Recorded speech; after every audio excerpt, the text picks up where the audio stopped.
Hi friends, ఎలా ఉన్నారు? పగలు చదవాలా, రాత్రి చదవాలా? ఈ ప్రశ్న చాలామందికి ఉంటుంది కదా. నిజానికి ఏ సమయంలో చదివితే ఎక్కువ ప్రయోజనమో ఇప్పుడు తెలుసుకుందాం. ముందుగా పగటిపూట చదవడం గురించి చూద్దాం.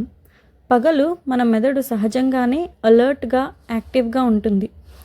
సన్ రేస్ ఏకాగ్రతను పెంచి నిద్ర లేకుండా చేస్తాయి.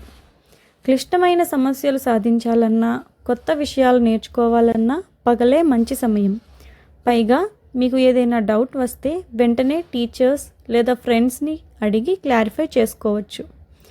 ఇక రాత్రిపూట చదివే వాళ్ళకి కొన్ని లాభాలున్నాయి. రాత్రంతా శాంతంగా, నిశ్శబ్దంగా ఉంటుంది.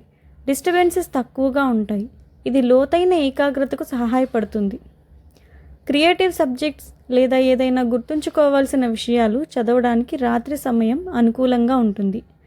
చదివిన వెంటనే నిద్రపోతే ఆ విషయాలు మెదడులో బాగా స్థిరపడతాయి. మరి ఏది బెస్ట్ అంటే అది మీ వ్యక్తిగత అలవాట్లు, మీ బాడీ క్లాక్ మీద ఆధారపడి ఉంటుంది. కొందరు పగలు బాగా చదవగలరు, కొందరు రాత్రి. ముఖ్యంగా మీకు ఏ సమయంలో ఏకాగ్రత ఎక్కువగా ఉంటుందో, మీ మెదడు ఫ్రెష్గా ఉంటుందో అదే మీ బెస్ట్ స్టడీ టైం. మీరు పగటిపూట చదువుతారా లేక రాత్రిపూట? కింద కామెంట్స్లో చెప్పండి.